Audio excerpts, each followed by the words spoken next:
Good morning once again. So nandito tayo ngayon sa mga tanim kong pipino. So ito yung itsura ng hindi nalagyan ng nalagyan ng abono. So may dala akong abono dito, no? So bago tayo mag-apply ng abono sa mga baguhan at hindi pa nakapag-subscribe sa ating YouTube channel Biyahe ni Benji TV, so wag po kalimutan mag-subscribe, hits na rin notification bell para update kayo sa ating mga ina-upload, no, patungkol sa pagbibintures natin ng farm at buhay probinsya natin, no. So sa panonood ninyo at mga share and like ninyo ay malaking tulong po sa ating channel yan. So magandang umaga po at nandito tayo ngayon sa tanim naming talong at saka pipino. So mag-a-apply ako ngayon ng abono. Ito yung dala ko kasi kita mo na man yung advantage ng advantage at saka disadvantage pag nag-apply ka ng abono, no. So itong abono na ito, no, so medyo nami-melted na siya, no. Ito po yung i-apply natin ngayon at nakikita po ninyo yung mga hindi na abonuan. So doon banda sa dyan banda, no, so medyo malaki na at iuna na natin ditong abonuan baka sakali na ito magkaroon pa ng mabubuhay pa ng maayos at makapamunga pa. So ayan po, no, at ngayon, no, ay unahin natin dito para sakali, no, na baka maano pa, no, may salba pa kasi tingnan naman yun yung itsura. Yan. So namumula na yung iba, no? So pag namunga ito ay malaking rin kasi dito sa lugar na ito kung hindi ka mag-aabono, so nakikita naman ninyo yung itsura ng ating tanim pag walang abono, talagang ganito. So ayan, no, at dito na naman tayo. Yan. So ganito lang po, no, mag-apply ng abono. Hindi natin ilalagay sa puwit mismo para iwas masunog, no, kasi maaring hindi pa rin kayanan. Pero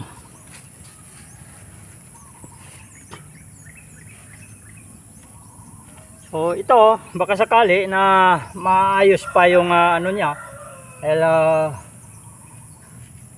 bubuhay naman siya, pero talagang mapayat siya pag hindi tayo nakapag-apply ng abono, no? Ayan, kahit na maganda yung lupa, no, pag hindi na talaga uubra na hindi tayo mag-aabono, ayan, no, ayan. So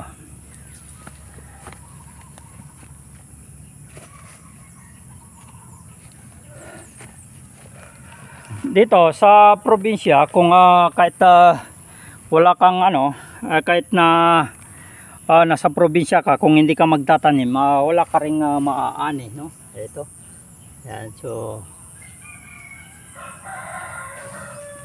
yan ang nagawa natin. Yan. Ganito lang po mag-apply ng abono at dito tayo nag-umpisa sa kasi yung doon sa kabila naabunuan na yon, no, papaluap na lang ng abono. Yan. So, dito naman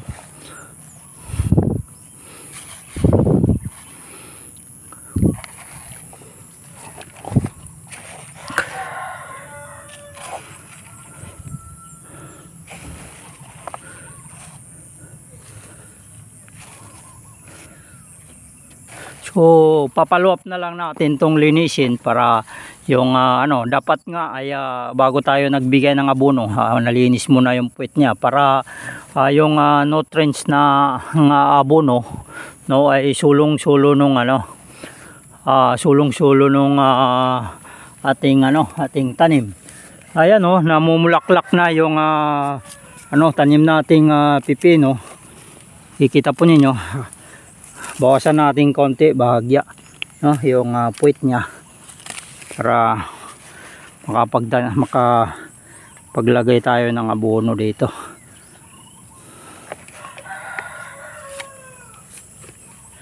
O dito banda na ano na, no? Yan, oh. Kikita po ninyo yung bulaklak niya.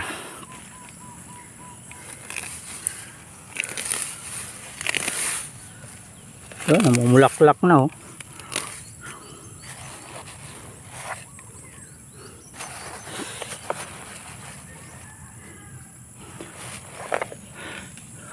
Dito pa yung matitira, so ilalagay na lang natin dyan sa ano yan, so malapit na po itong mapakinabangan, no? Yan. Malapit na tayong makapag-harvest dito.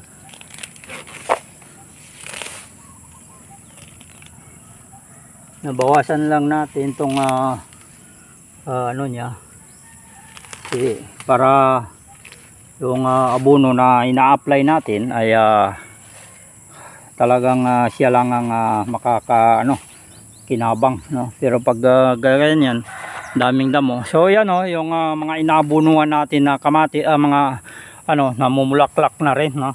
Yung talong. So ito na naman tayo. So ito medyo kailangan na niya talagang abono dito dahil so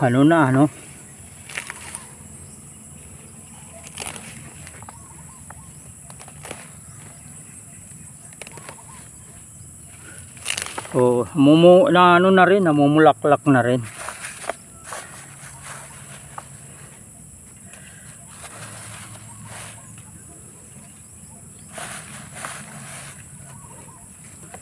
Ayan.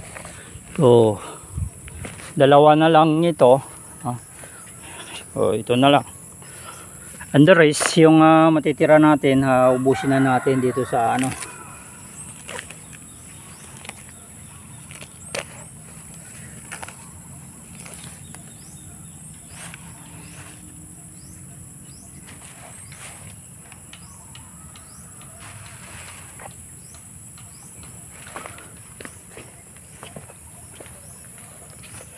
so ito, no, di siya dito natin papuntahin para yung gapang niya paakyat, no.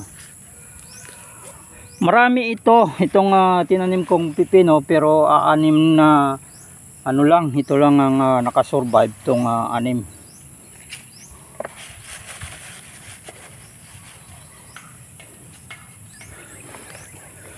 So ubos na natin na nalagyan lahat, no. At dito na naman tayong maglalagay sa mga dito sa mga talong, no. Kikita po ninyo, ito yung talong na tanim natin. So yan, no.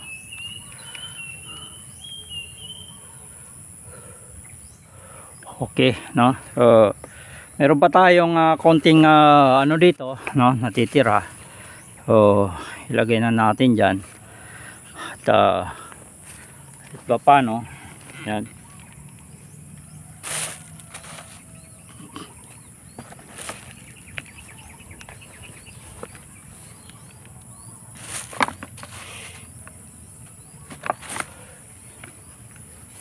Sana, no, ay abutin doon yung natira sa abono natin, kasi ito na lang ang natira.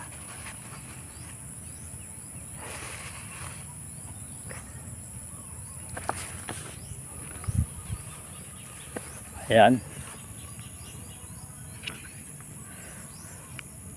ganito lang po mag-a-apply ng abono. Ayan.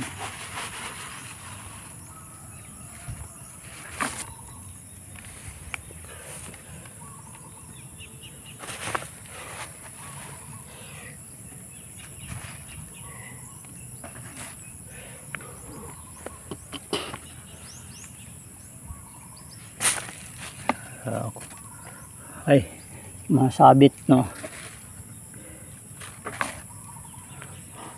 Ayan, namumulaklak na siya. Kikita niyo itong yan, itong bulaklak niya.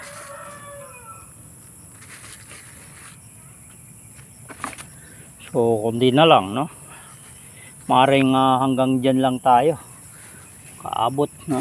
Importante na abunuan natin yung pausbong pa lang, no? Baka sakaling makahabol pa yung ano. So ito yung bulaklak nya.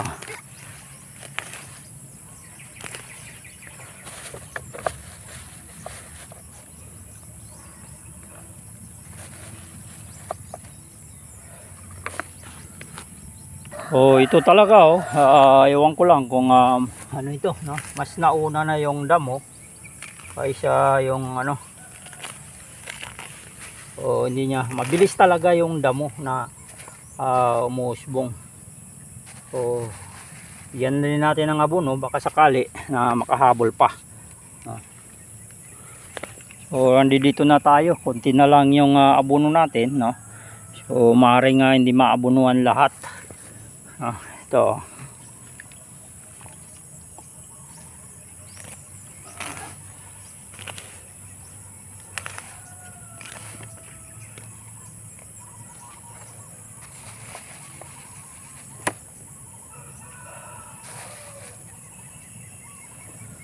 Ito.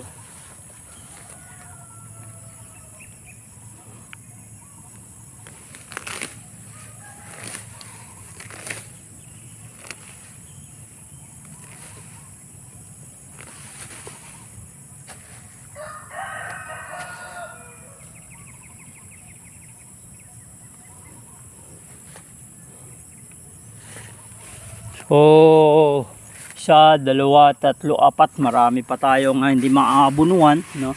So, susunod na naman dahil hindi talaga umabot yung abono natin dito, no?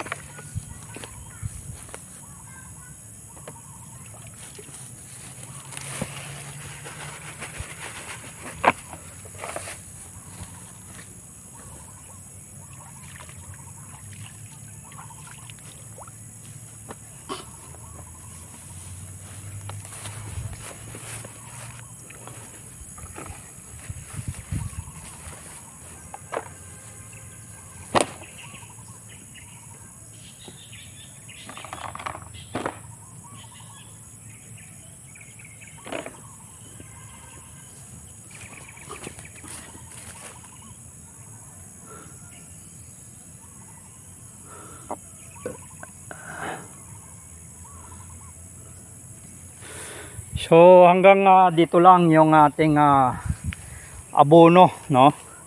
So and the rest, itong isa, dalawa, tatlo, apat, lima, anim, pito, walo, siyam, no? Siyam yung hindi natin naabunuan, pero yung mga mapapayat doon, so naabunuan natin kasi priority natin tong aking mga pipino.